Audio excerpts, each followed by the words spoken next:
Hi there. Have you ever thought that the people who should protect you could also be the ones to destroy you? My name is Amanda Miller, and at 13 my parents walked out of my life without a word, leaving me with nothing but silence and fear. I thought the worst was over until years later, after my uncle raised me and left me his estate, my mother suddenly reappeared. She wasn't back for love, she was back for money, and she'd do anything to take it. Before I tell you what happened next, let me know where you're watching from, and thanks for being here.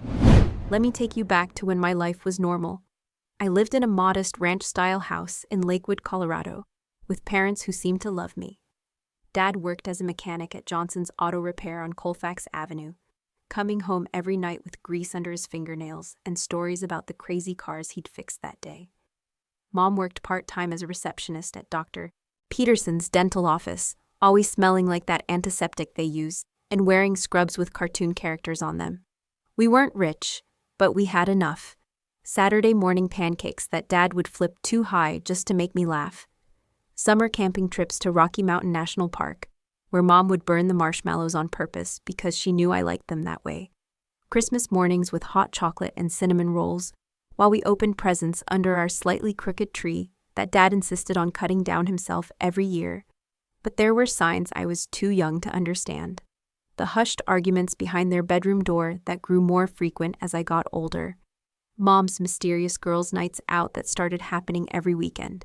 Then during the week, too. The way Dad's beer consumption went from a couple on Friday nights to a six-pack every evening. The credit card bills scattered across the kitchen table that they'd quickly sweep away when I walked in. Mom had always enjoyed the occasional trip to Black Hawk, Colorado's little Vegas up in the mountains. What started as monthly outings with her sister became weekly solo trips. Then I started finding casino players' club cards in her purse when I was looking for lunch money. Receipts from ATMs with withdrawals of $200, $300, sometimes $500 at a time. My Uncle Robert was Dad's older brother, the success story of the Mitchell family.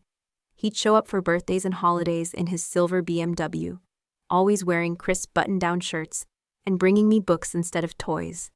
Education is the only real security in this world, Jess, he'd tell me, ruffling my hair. While Dad was fixing other people's cars, Uncle Robert was building a real estate empire, buying up properties all over Colorado and turning them into gold mines. I remember the night everything started falling apart.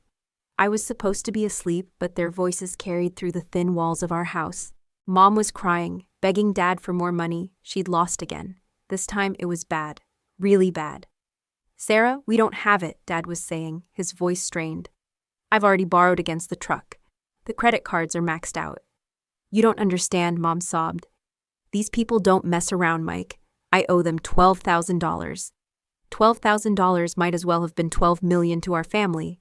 Dad was making maybe $40,000 a year, and Mom's part-time job barely covered groceries. The fighting got worse after that night. Dad started drinking heavily, coming home later and later, sometimes sleeping in his truck in the driveway. Mom would disappear for entire weekends, claiming she was visiting her sister in Grand Junction, but Aunt Linda called one Saturday looking for her. I tried to be the perfect daughter. I kept my grades up, did my chores without being asked, never complained when there wasn't much food in the house.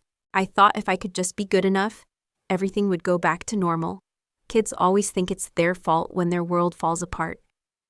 Then Dad left first.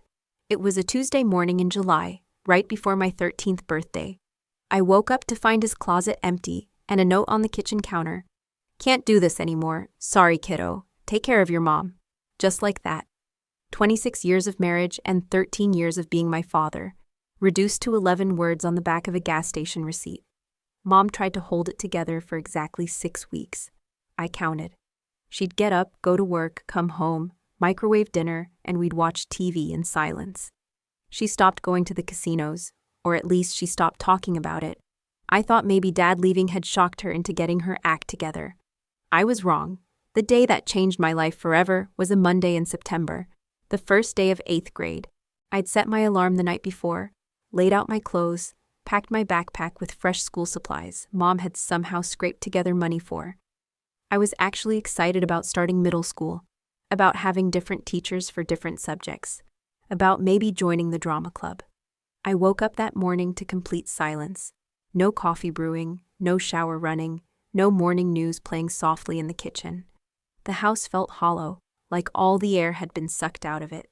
Mom's bedroom door was open, which was weird because she'd been keeping it closed since Dad left. The bed was made, but not in Mom's usual rushed way. It was made like she was never coming back. I walked through the house calling her name, checking every room twice. In the kitchen, I found a single sheet of notebook paper propped against the coffee maker. In Mom's handwriting, "Jess, I can't do this anymore. Your Uncle Robert will take care of you. I'm sorry." 13 years of being my mother, and that's all I got.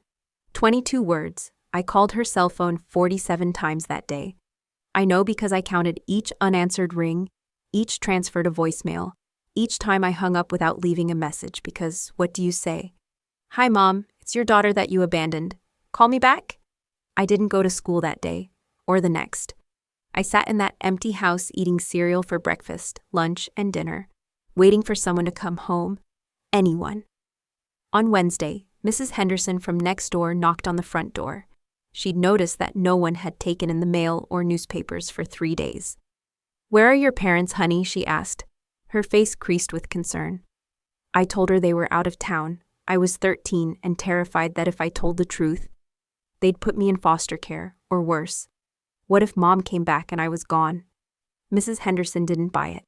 She called the school, who called social services, who showed up at my door Thursday morning with a kind-faced woman named Janet Martinez. "Jess," she said gently, sitting across from me at our kitchen table, "we need to find your Uncle Robert. Do you know how to reach him?" I didn't. Uncle Robert was just this figure who appeared at family gatherings and disappeared back into his successful life. I knew he lived somewhere in Boulder, knew he was rich, knew Dad resented him for it, but I had no idea how to contact him. Janet made some calls, did some detective work, and by Friday afternoon, she'd tracked him down. I heard her half of the phone conversation from where I sat on the living room couch, clutching the stuffed elephant Uncle Robert had given me for my 10th birthday. "Mr. Mitchell, this is Janet Martinez from Denver County Social Services. I'm calling about your niece, Amanda Miller." There was a long pause. "Sir, she's been abandoned. Both parents have left, and she's been alone in the house for 4 days. Another pause. "Yes, sir, I understand it's sudden, but she has nowhere else to go. The alternative is emergency foster placement." I held my breath. "Tomorrow would be best, sir. She can't stay in the house alone any longer." Uncle Robert arrived Saturday morning in a black Ford F-150 that looked like it had never seen a dirt road. He walked into our little house, wearing dark jeans and a navy polo shirt, his silver hair perfectly styled, and looked around with the expression of someone assessing property damage. "Pack whatever you can carry," he told me, his voice not unkind but completely businesslike. "We'll arrange for the rest to be shipped later if needed." I filled 2 suitcases with clothes and stuffed my backpack with photo albums, my favorite books, and that elephant he'd given me. I left behind my childhood bedroom with the glow-in-the-dark stars still stuck to the ceiling, my Hannah Montana posters, and every physical reminder of the life I'd thought was permanent. The drive to Uncle Robert's place took an hour and 15 minutes through some of the most beautiful country I'd ever seen. We wound up through the foothills west of Boulder, past horse pastures and expensive houses tucked behind trees, until we reached a private road marked with a simple sign, "Mitchell Ranch, private property." His house was nothing like our modest ranch in Lakewood. This was a legitimate ranch house, 2 stories of weathered wood and stone, with a wraparound porch and views of the Rocky Mountains that made you forget to breathe. The property stretched as far as I could see, with horses grazing in pastures, and a barn that was bigger than our entire house had been. "This is home now," Uncle Robert said as we pulled up to the front door. "There are rules. We'll go over them after you get settled." The rules were extensive and non-negotiable. Breakfast at 7 sharp every morning, chores before school, feeding the horses, collecting eggs from the chickens, helping Mrs. Patricia Wong, the housekeeper, with whatever she needed. Homework finished before dinner, no exceptions. Lights out by 9 on school nights, 10:30 on weekends. No friends over without permission. No going anywhere without telling him exactly where and with whom. It was the complete opposite of the chaos I'd been living in, and honestly, it was exactly what I needed.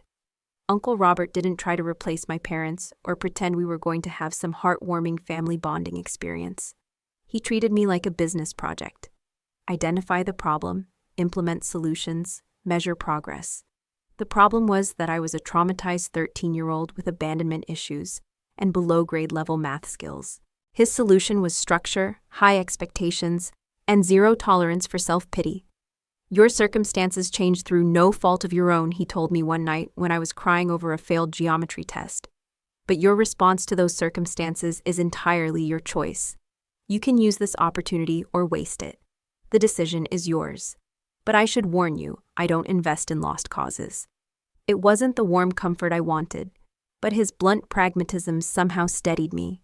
He hired a math tutor. He enrolled me in writing lessons. He took me to his real estate office on weekends and made me sit in on meetings, teaching me to observe how people negotiate, who speaks first, who maintains eye contact.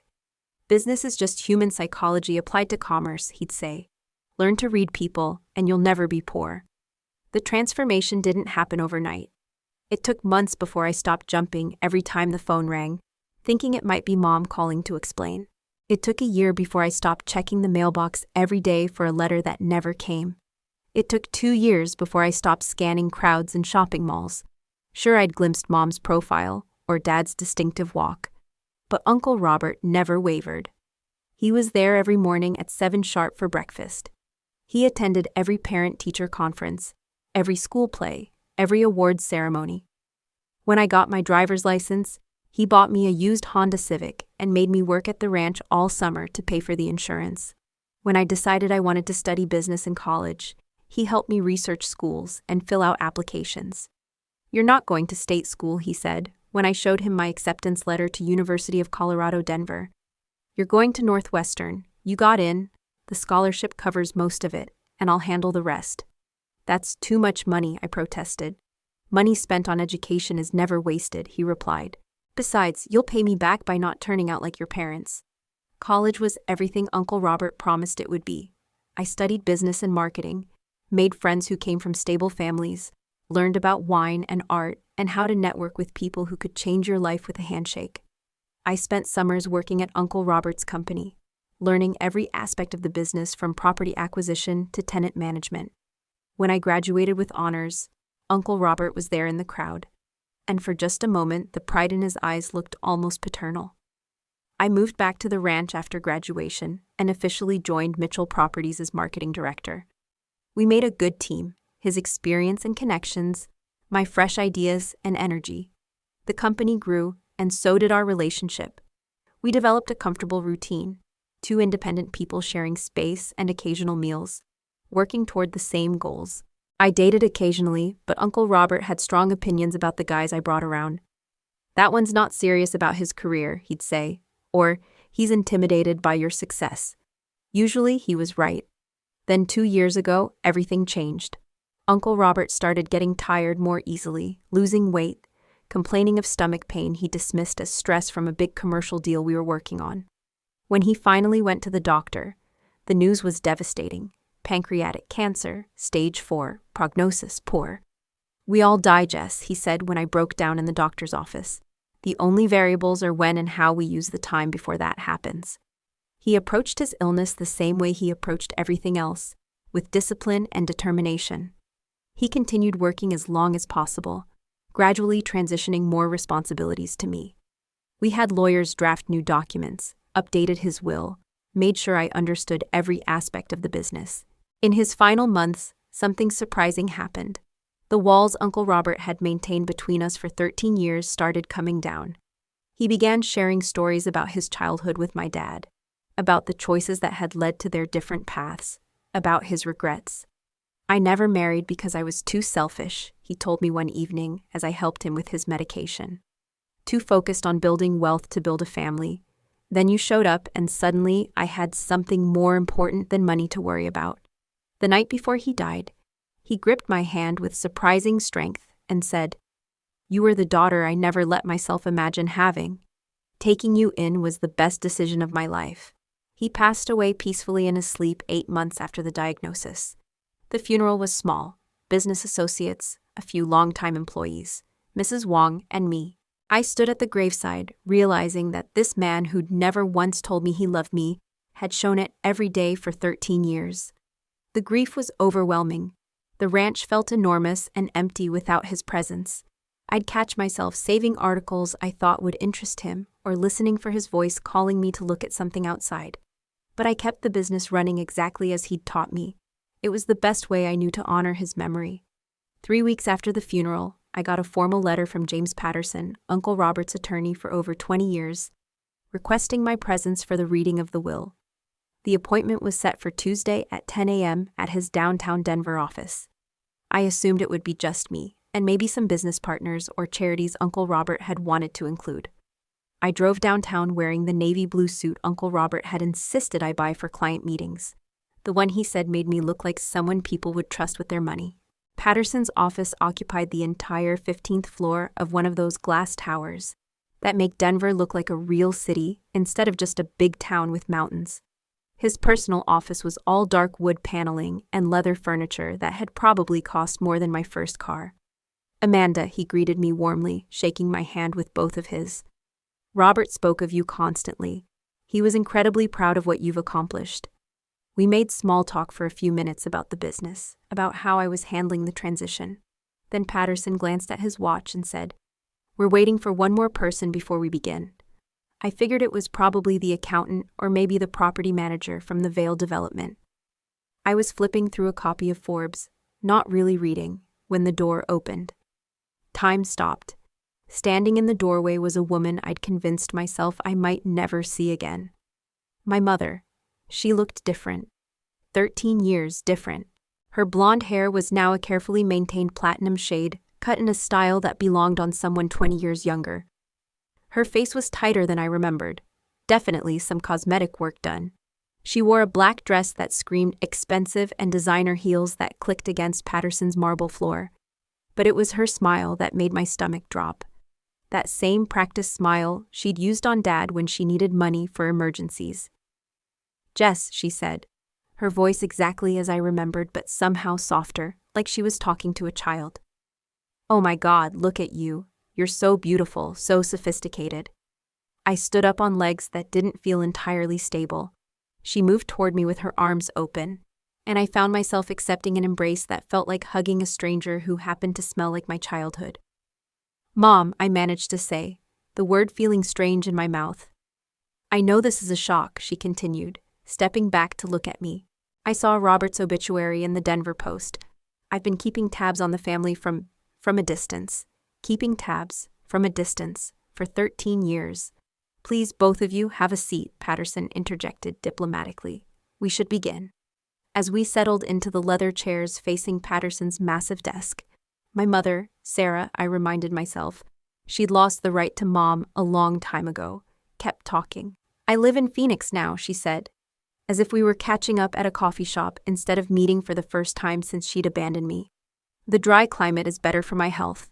I've been clean for 8 years now, Jess. Clean and sober. I go to meetings twice a week." Clean and sober, so she was admitting the gambling had been an addiction. That was something, I guess. Patterson cleared his throat and opened a thick folder. "We're here today to execute the last will and testament of Robert James Mitchell," he began formally. "I'll summarize the key provisions before providing copies to the relevant parties." Sarah leaned forward slightly in her chair, just slightly, but I noticed. "To my niece, Amanda Marie Miller," Patterson continued, "I leave the entirety of my estate, including but not limited to the property at 1247 Flagstaff Road in Boulder, Colorado, including the main house, all structures, and the surrounding 500 acres. My full ownership interest in Mitchell Properties, LLC, currently valued at approximately $2.5 million. All bank accounts, investment portfolios, and retirement funds, totaling approximately $1.2 million in liquid assets. My personal effects including vehicles, furniture, and artwork, and all intellectual property related to my business ventures." The room went completely silent. I had known I'd inherit something, but the scope was staggering. Uncle Robert had been wealthy, but I'd had no idea just how wealthy. Sarah recovered first. "This is quite a responsibility for someone so young," she said, reaching over to pat my hand. The gesture felt invasive rather than comforting. Fortunately, as your mother, I'm in a position to help guide you through this transition. Patterson raised an eyebrow but said nothing. Legally speaking, Sarah continued, with what she probably thought was casual authority. Since Amanda was a minor when Robert took her in, and there was never any formal termination of my parental rights, I remain her legal guardian. I'd be happy to help manage these assets until Amanda has more life experience with this level of wealth. The words hit me like ice water. After 13 years of complete silence, she wanted to control my inheritance. I believe there may be some confusion about the legal status here, Patterson said calmly, his voice giving nothing away. Perhaps we should schedule a follow-up meeting when I can have all the relevant documentation prepared. Shall we say Thursday at 2 p.m.? Sarah's smile tightened almost imperceptibly. That would be fine. I'm staying at the Ritz-Carlton downtown. Of course she was.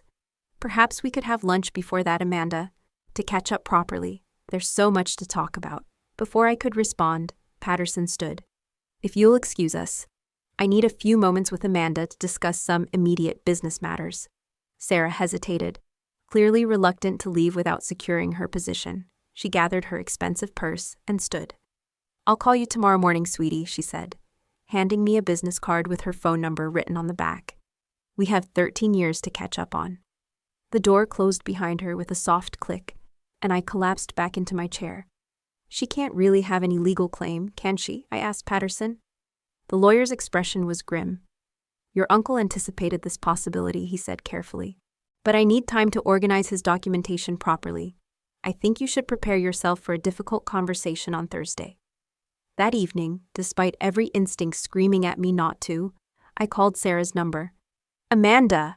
Her voice was bright, excited. I'm so glad you called. Listen, I know this is all overwhelming, but I want you to know I'm here for you now. I'm not going anywhere this time. This time, like there had been some unavoidable circumstance that had forced her to leave before. I'd like to see you, I heard myself saying. To talk. Of course, how about dinner? There's this lovely restaurant in Cherry Creek, Elway's, 7 o'clock. Elway's was the kind of place Uncle Robert took important clients. Expensive, prestigious, the sort of restaurant where being seen mattered as much as the food. Of course she'd pick somewhere like that. I arrived 15 minutes early and waited at the bar, nursing a Coke and trying to calm my nerves. Sarah swept in exactly on time, turning heads in her black cocktail dress and those designer heels. She'd refreshed her makeup and styled her hair. This wasn't just dinner. For her, this was a performance. You look beautiful, sweetheart, she said, kissing my cheek like we did this every week. I'm so proud of the woman you've become. Proud. The word stuck in my throat. She was proud of someone she hadn't seen in 13 years, someone she'd played no part in raising. We ordered wine. She got a bottle of Pinot Noir that cost more than some people make in a day. I stuck with water. I don't drink, I said when she looked surprised. That's probably wise, she replied. Addiction runs in families, you know. Your father had his problems with alcohol, and I had my own issues.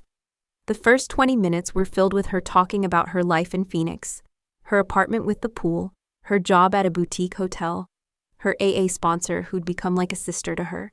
She painted a picture of redemption, of a woman who'd fought her demons and won. Then she started asking questions about the ranch, about Uncle Robert's business, about my education. Casual questions that felt like an interview. Robert did well for himself, she said, cutting into her filet mignon.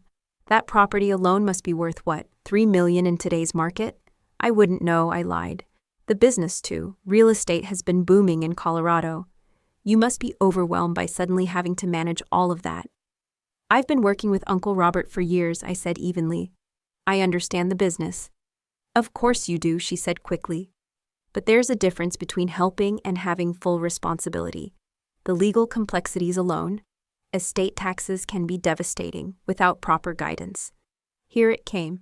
I've learned a lot about financial management over the years, she continued. The hard way, unfortunately. I know all the pitfalls to avoid. I could help you navigate this. That's interesting advice from someone who abandoned her family over gambling debts, I said. Sarah flinched but recovered quickly. Those experiences taught me valuable lessons. I know what not to do now. She leaned forward, her voice dropping to an intimate tone. Amanda, I know I made mistakes. Terrible mistakes. I was sick, depression, addiction. I wasn't thinking clearly. But I've been in therapy for years now. I go to meetings. I've rebuilt my life. I want to be part of yours again. Where have you been for 13 years? I asked bluntly. I've been getting well, learning to be the mother you deserved. I checked on you through social services at first, then through mutual friends. I knew you were safe with Robert, and I thought you were better off without me dragging you down. But now that there's money involved, suddenly you're ready to be a mother again? Her eyes filled with tears. That's not fair. Yes, I'm struggling financially. The economy, medical bills. I've had some health issues. But this isn't about money, Amanda. This is about family, about making amends. What kind of health issues? I asked. Heart problems, some kidney issues, the stress of the past few years. She dabbed at her eyes with her napkin. The medical bills have been overwhelming. I've had to take a second mortgage on my condo, but I'm not asking you for anything, sweetheart. I just want to be in your life again. To help if I can.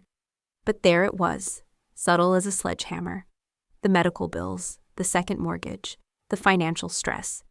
We finished dinner with her telling me stories about my childhood that I remembered differently, about how much she'd missed me, about how she'd dreamed of this reunion.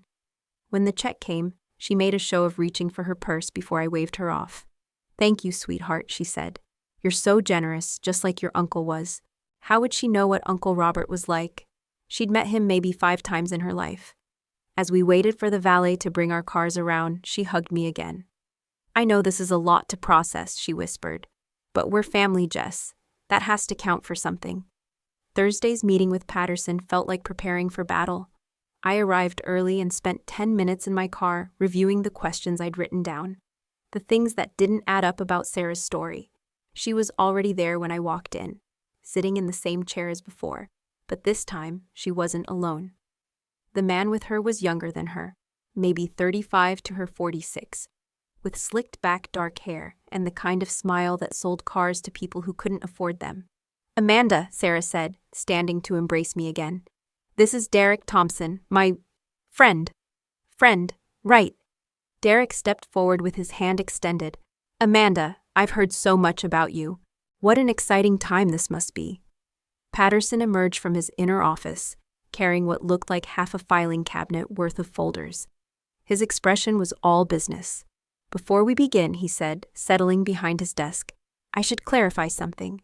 I represent the estate of Robert Mitchell, which means I represent Amanda's interests in this matter. If you feel you need separate representation, Mrs. Miller, now would be the time to arrange that. Sarah's smile faltered. I don't think that's necessary. We're just here to figure out what's best for Amanda. Indeed, Patterson said dryly. He opened the first folder. Let me clarify the legal history as it's been documented. What came out next was a story I'd never heard before. When I'd first come to live with Uncle Robert, it had been as a temporary emergency placement through social services. But within 6 months, social services had tried multiple times to contact both Sarah and my father to determine permanent custody arrangements. Letters were sent to their last known addresses. Legal notices were published in newspapers. Phone calls were made to numbers that had been disconnected. Your mother and father seem to have vanished completely, Patterson said, removing documents from his folder. After 6 months of failed contact attempts, the court scheduled a hearing regarding permanent guardianship. More notices were sent and published. Sarah was staring at the table, her face pale. However, Patterson continued, someone did contact the court. A man named Louis Barnes claimed to represent both parents. He provided signed affidavits allegedly from both Sarah and Mike Miller, consenting to permanent guardianship transfer to Robert Mitchell. Derek leaned over and whispered something to Sarah, but she shook her head. Your uncle had concerns about those signatures, Patterson said, pulling out another folder. He hired a private investigator to locate your parents and verify their intentions. Sarah's face went from pale to gray. The investigator found Mike Miller in Las Vegas, working at a casino and living in a weekly motel. When approached about Amanda's situation, he confirmed his desire to terminate parental responsibilities. He also confirmed that he'd been paid $1,500 by Louis Barnes to sign papers he didn't bother to read. Patterson opened another folder containing photographs and reports. Sarah Miller was found in Reno, Nevada, also working at a casino. She was living with Lewis Barnes at the time. When approached about Amanda, she also confirmed her intention to give up parental rights permanently. Mr. Barnes was present during this conversation. My mother, Sarah, had stopped looking at anyone in the room. She was studying her hands like they contained the secrets of the universe. Furthermore, Patterson continued relentlessly. Robert continued to monitor the situation through annual investigator reports. Sarah Miller was arrested twice for theft, once in Nevada, once in California. Both charges were eventually dropped. Mike Miller was arrested once for public intoxication and spent 3 days in jail. Both continued to move frequently, work sporadically, and maintain relationships with individuals involved in gambling operations. He turned to yet another folder. Most importantly, there were multiple attempts to contact Robert over the years. Phone calls demanding money in exchange for not challenging the custody arrangement. Letters claiming various emergencies and requesting financial assistance. All of these communications were documented and saved. Patterson removed a sealed envelope and placed it in front of me. Your uncle left specific instructions that this letter be opened only if your biological parents reappeared claiming legal rights to you or your inheritance. My hands were shaking as I broke the seal. The letter was written on Uncle Robert's personal stationery in his careful handwriting. Amanda, I read aloud, my voice steadier than I expected. If you're reading this, it means I'm gone, and your parents have suddenly reappeared in your life. This is not a coincidence. Sarah made a small sound, but I kept reading. 6 months after you came to live with me, your mother contacted me demanding $50,000 in exchange for not challenging the custody arrangement. I paid it against my better judgment, hoping to avoid a legal battle that would traumatize you. She returned 2 years later asking for more, claiming gambling debts had put her in danger. I refused and instead hired security for the ranch. I looked up at Sarah, who was now openly crying. Derek had his hand on her shoulder, but his expression was calculating, not comforting. When you turned 18, your father somehow obtained your contact information and sent multiple emails requesting money for a fresh start, so he could rebuild his relationship with you. I blocked these communications to protect you from manipulation. Your mother made similar attempts when you started college, claiming she had medical emergencies that required immediate financial assistance. My investigator determined these were fabrications. The room was completely silent except for the sound of Sarah's quiet sobs.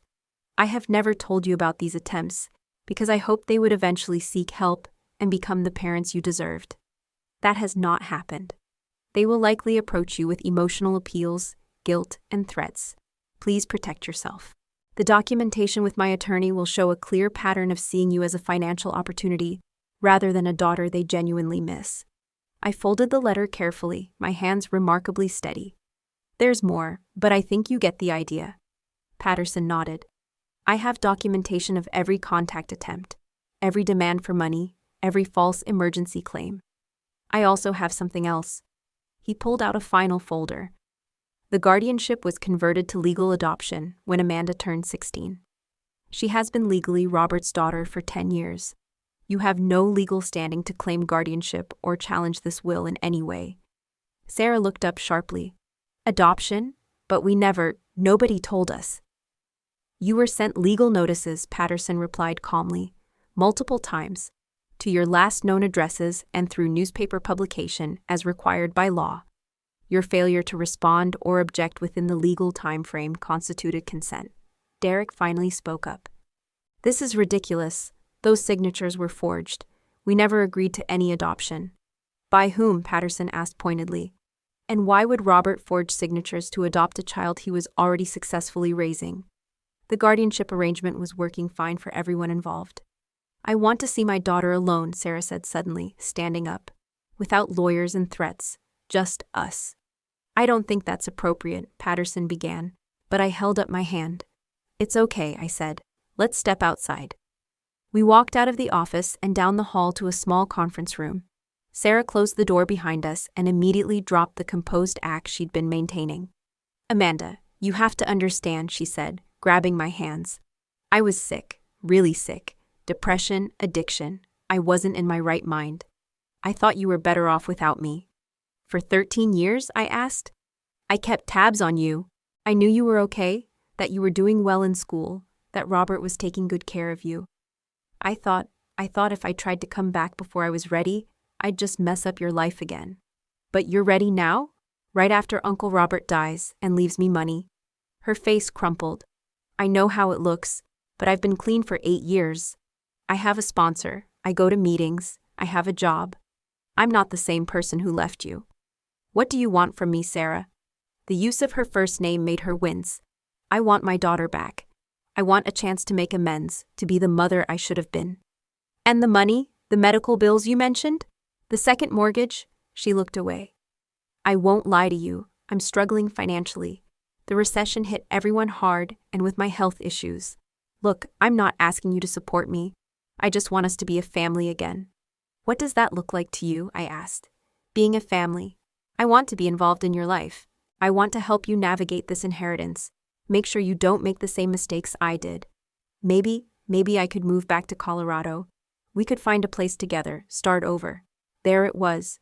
She wanted to move back, wanted to be involved in managing my inheritance. After 13 years of radio silence, she wanted to insert herself back into my life, precisely when that life had become worth millions. I need time to think, I said. Of course, she said quickly. This is a lot, but Amanda, please don't shut me out completely. I know I don't deserve it, but I'm asking for a chance. Just a chance. We went back to Patterson's office, where Derek was examining the artwork on the walls like he was appraising it. Sarah announced that we'd talked, and that she understood I needed time to process everything. That's very reasonable, Patterson said diplomatically. Amanda, why don't you call me next week and we'll discuss how you'd like to proceed? As we gathered our things to leave, Derek spoke up for the first time in a while. Amanda, I just want you to know that your mother has talked about you constantly since I've known her. She's been planning this reunion for years, waiting for the right time. Planning this reunion. Waiting for the right time. The right time being immediately after Uncle Robert died, wealthy. That night, I drove up to the ranch and walked through the empty house, trying to process everything. In Uncle Robert's study, I found something I'd missed during my earlier searches through his papers. A locked drawer in his desk that I'd never seen him open. The key was taped to the underside of the desk, and inside the drawer was a thick file folder labeled simply Sarah Miller. My hands shook as I opened it. It contained everything Patterson had shown us and more. Photographs of Sarah at various casinos over the years, sometimes with Lewis Barnes, sometimes with other men. Police reports from her arrests. Medical records showing no evidence of the serious health issues she'd claimed. Most damning of all, there were transcripts of recorded phone conversations. Uncle Robert had recorded her calls. I played the first one on his old answering machine. Sarah's voice, slurred with alcohol or drugs. Robert, it's Sarah. I know Jess is doing well, and that's great, really, but I'm in a bad spot here. I need $5,000 to cover some medical bills. If you can't help family, who can you help, right? Call me back. The second call from 2 years later. Robert, this is serious. I owe some very dangerous people money. If I don't get $15,000 by Friday, they're going to hurt me. I know you're rich, and I know you love Jess. Well, if something happens to me, she'll have to live with knowing her uncle could have prevented it, but chose not to. The third call, from just 3 years ago. I saw the article about your company in the Denver Business Journal. $2.5 million for one building. You're sitting on a fortune while your brother's ex-wife is about to lose her apartment. I'm not asking for much. $50,000 would change my life. It's nothing to you. There were 12 calls total, spanning from 6 months after I'd moved to the ranch until just before Uncle Robert's cancer diagnosis. Each one a little more desperate, a little more manipulative, a little more threatening. At the bottom of the file was a handwritten note from Uncle Robert. Amanda, if something happens to me and Sarah reappears, she will claim she's changed. She will say she's been sober, that she's been in therapy, that she's ready to be your mother. Don't believe her. I've had investigators check on her annually. She has never maintained steady employment for more than 8 months. She has never lived in one place for more than a year. She has been arrested 6 times for various petty crimes. She has no medical issues beyond those caused by continued drug and alcohol abuse. Most importantly, Every man she has lived with over the past 13 years has had outstanding warrants or gambling debts. She attracts and is attracted to men who will use her and whom she can use. Derek Thompson has a criminal record including fraud and identity theft. Protect yourself. Love, Uncle Robert. I sat in his chair, surrounded by evidence of Sarah's true character, and cried. Not for her, but for the fantasy I'd carried all these years that maybe, someday, she'd come back because she missed me. Not because she needed something, but because she loved me. The next morning, Sarah called me at 7 a.m. I hope I didn't wake you, she said, though she clearly didn't care if she had. I was hoping we could spend the day together. I could show you around Phoenix sometime soon. Or maybe we could go shopping in Denver. I'd love to help you pick out some new clothes now that you're a woman of means. Woman of means, the phrase made my skin crawl. I'm busy today, I said. Oh, well, how about this weekend? Or next week? I'm flexible. I can extend my stay at the hotel. The hotel, the Ritz-Carlton. How exactly was someone struggling financially affording to stay at the Ritz-Carlton? Sarah, I said, the name feeling more natural now. How are you paying for your hotel? Oh, Derek has some savings. He's been so supportive through all of this. Derek's savings. Derek, who according to Uncle Robert's note, had a criminal record and outstanding warrants. I need to ask you something directly, I said. How much money do you want from me? There was a pause. Amanda, this isn't about money. How much? Another pause. Well, if you felt like helping your mother get back on her feet, the medical bills are about $30,000. The second mortgage is another $40,000. And if I'm going to move back to Colorado to be closer to you, I'd need some help with moving expenses, first month's rent, deposits. How much total? Maybe $100,000, but spread out over time, not all at once, and only if you want to help. I'm not demanding anything. $100,000 to start. For someone who'd been absent for 13 years and had shown up 3 days after Uncle Robert's will was read. I'll think about it, I said. Take all the time you need, sweetheart. I'm not going anywhere. That phrase, I'm not going anywhere, was rich coming from someone who'd literally gone somewhere 13 years ago and never come back. I spent the rest of the day on the ranch, riding Uncle Robert's horse through the mountain trails, trying to clear my head. When I got back to the house around sunset, there was a car in my driveway. Not Sarah's rental car, a different one. A beat-up Toyota with Arizona plates. My heart started pounding as I approached the house. The front door was standing open, which was wrong because I'd locked it when I left. I could hear voices inside, Sarah's voice and Derek's voice, and a third voice I didn't recognize. I pulled out my phone and dialed 911 but didn't hit call yet. Then I walked up to the front porch and listened. Has to be worth at least $4 million, a man's voice was saying. Look at this place. This furniture alone. She's just a kid, Derek's voice replied. She doesn't know what she's doing. Sarah's got her convinced that Mommy Dearest is back to take care of everything. What if she doesn't go for it, the unfamiliar voice asked. Then we move to Plan B, Sarah's voice said, cold and calculating in a way I'd never heard before. The adoption papers might not hold up under closer scrutiny. We can challenge the will, claim Robert was mentally incompetent when he signed it, claim he coerced Amanda into the adoption, tie up the estate in court for years. And in the meantime, Derek asked, in the meantime, Amanda needs someone to help her manage her affairs while everything gets sorted out. Someone she trusts, someone who has legal standing as her mother. I'd heard enough. I backed away from the house, got in my car, and drove straight to Patterson's office, calling him on the way. James, it's Amanda. I need to see you right now. It's an emergency. I'm just leaving the office. My house has been broken into. Sarah and Derek are inside with someone else, planning to challenge Uncle Robert's will and claim I'm incompetent to manage my inheritance.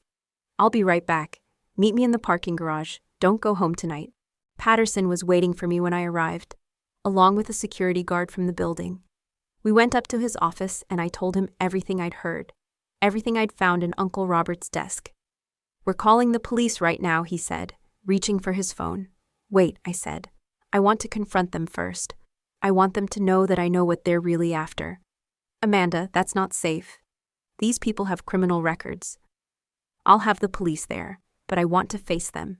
I need to face them. Patterson looked at me carefully. You sound like your uncle, he said finally. Stubborn and fearless in equal measure. All right. But we do this my way. An hour later, 2 police cars followed my car up the winding road to the ranch.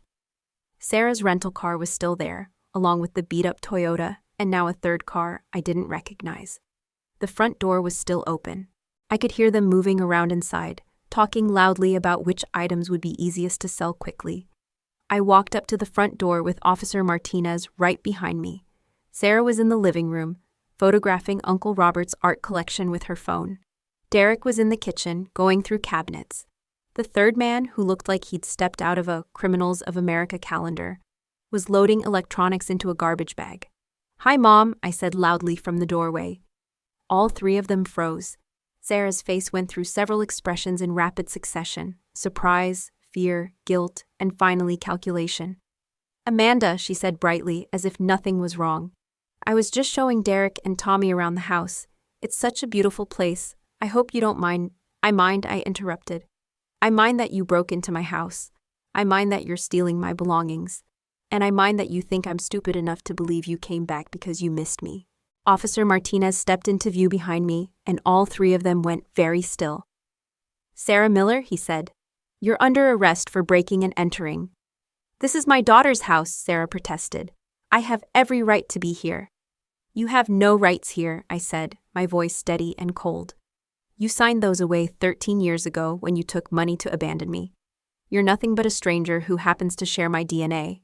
That's when Derek decided to get stupid. He stepped toward me, his face twisted with anger. "You ungrateful little bitch," he snarled. "Your mother has been worried sick about you for years." He reached out to grab my arm, and I stepped back. But he was quick. His hand clamped down on my wrist hard enough to leave bruises. "Let go of her," Officer Martinez commanded, his hand moving to his weapon.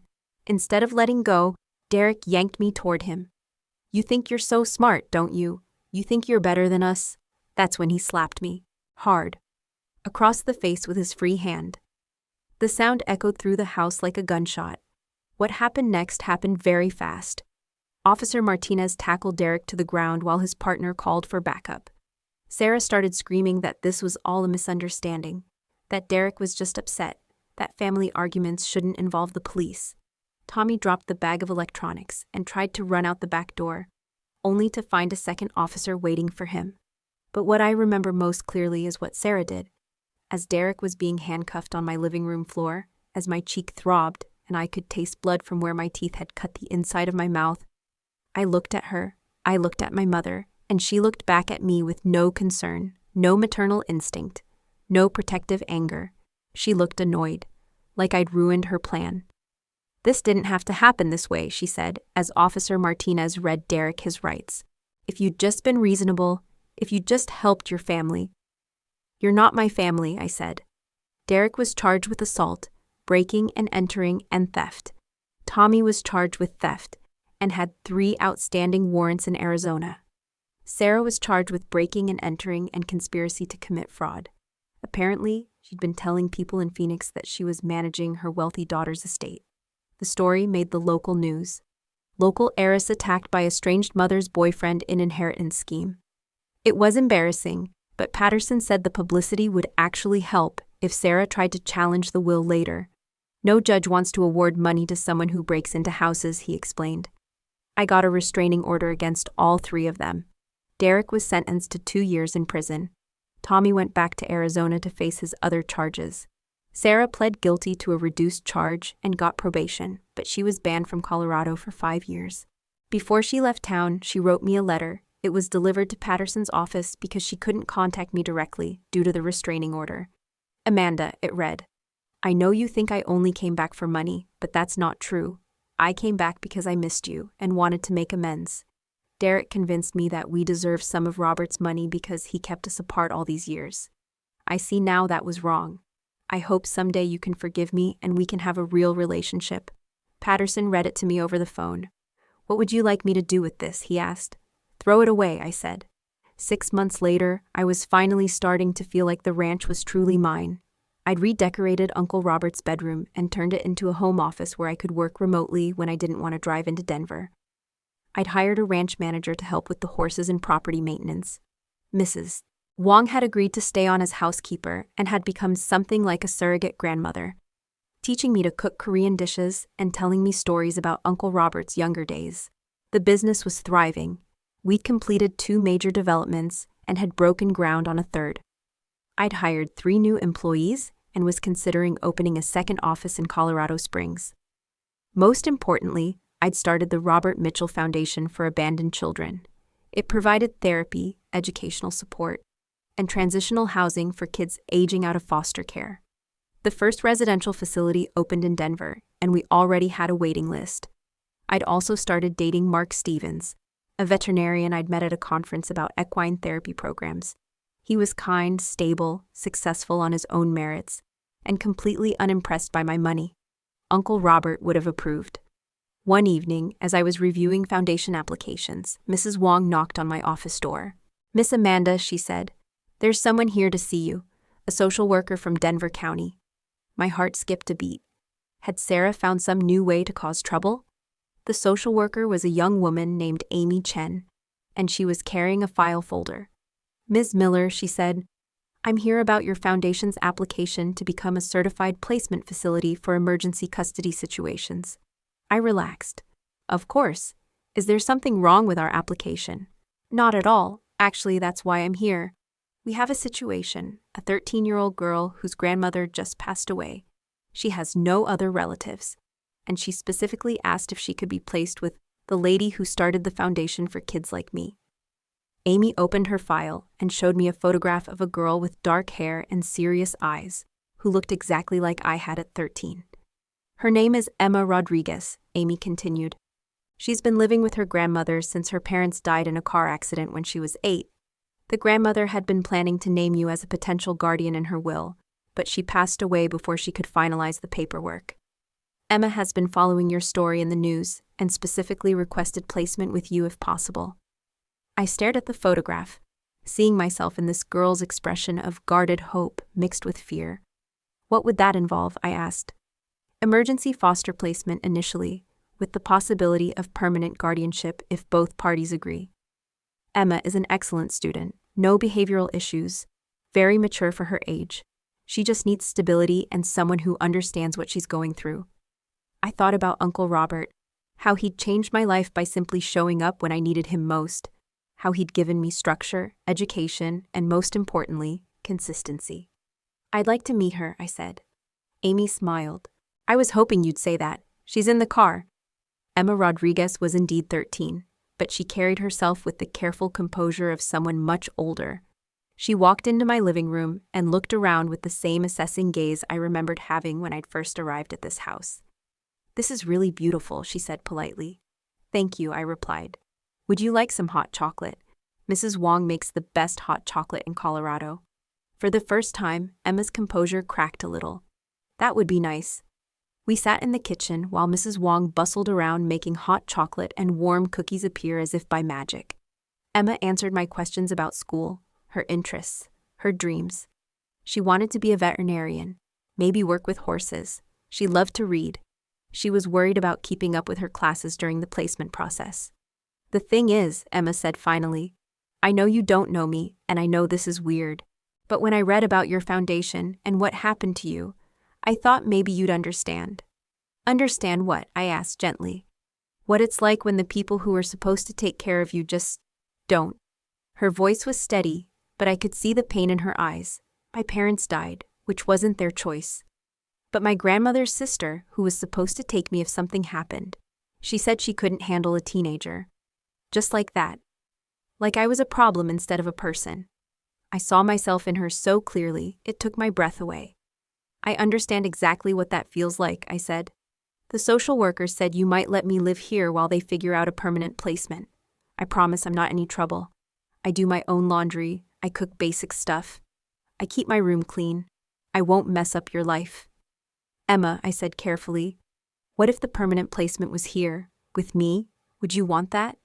Her eyes filled with tears, but her voice remained steady, more than anything. 2 months later, the paperwork was finalized. Emma Rodriguez became Emma Rodriguez Miller, and I became a mother at 26. Not through biology, but through choice, through showing up, through being consistent. Uncle Robert would have been proud. On Emma's first official day as my daughter, we visited Uncle Robert's grave together. I'd had new words added to his headstone. Beloved uncle and father, he showed up when it mattered. Emma placed wildflowers at the base of the headstone. Thank you for taking care of Amanda so she could take care of me, she whispered. Standing there in the mountain cemetery with the girl who'd become my daughter, I finally understood what Uncle Robert had been trying to teach me all those years. Family isn't about blood or legal documents or biological connections. It's about the choice to stay, to show up, to love someone consistently even when it's difficult. It's about becoming the person someone else needs you to be.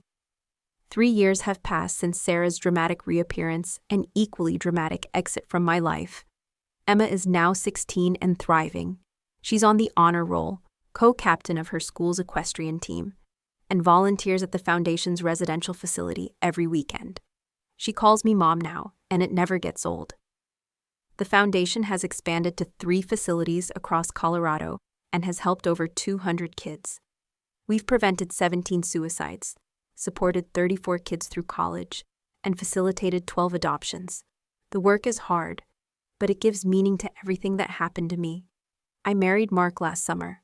Emma walked me down the aisle, and Mrs. Wong catered the reception with a mix of Korean and Mexican food that somehow worked perfectly. It was a small ceremony, just the people who truly mattered. Sarah tried to contact me through social media a year ago. She'd seen photos from my wedding and sent a message congratulating me and asking if we could start fresh. I blocked her without responding. Some bridges, once burned, should stay burned. I still have the letter Uncle Robert left me, the one that revealed Sarah's true motives. I keep it in his old desk, not as a reminder of her betrayal, but as a reminder of his protection. Even after death, he was still taking care of me. Sometimes people ask me if I regret how things turned out, if I wish Sarah had genuinely wanted to reconnect. The honest answer is no. Her betrayal freed me from a fantasy that was keeping me stuck in the past. It forced me to see the difference between the family you're born into and the family you choose to build. I have a daughter who chose me as much as I chose her. I have a husband who loves me for who I am, not what I have. I have work that matters and a legacy that would make Uncle Robert proud. I have Mrs. Wong, who taught me that love often comes disguised as practical care. I have Mark's parents, who welcome me as the daughter they never had. This is what real family looks like, not perfect, not without challenges, but built on choice and commitment, rather than obligation and guilt. To everyone watching who's dealing with toxic family members, trying to reinsert themselves into your life, trust your instincts. Real love doesn't show up only when there's something to gain. Real family doesn't disappear when times get tough, and reappear when times get profitable. And to those of you who, like me and Emma, have been abandoned by the people who were supposed to protect you, your story isn't over. The family you build by choice can be stronger, more loving, and more loyal than any family you were born into. Blood doesn't make you family. Loyalty and love make you family. If this story resonated with you, please like this video and subscribe for more real-life stories. Let me know in the comments about your own experiences with chosen family versus biological family. And remember, sometimes the best thing someone can do for you is walk away and make room for the right people to walk in. Thank you for listening to my story. Remember that your worth isn't determined by who chooses to stay in your life, but by how you choose to love the people who deserve your love in return.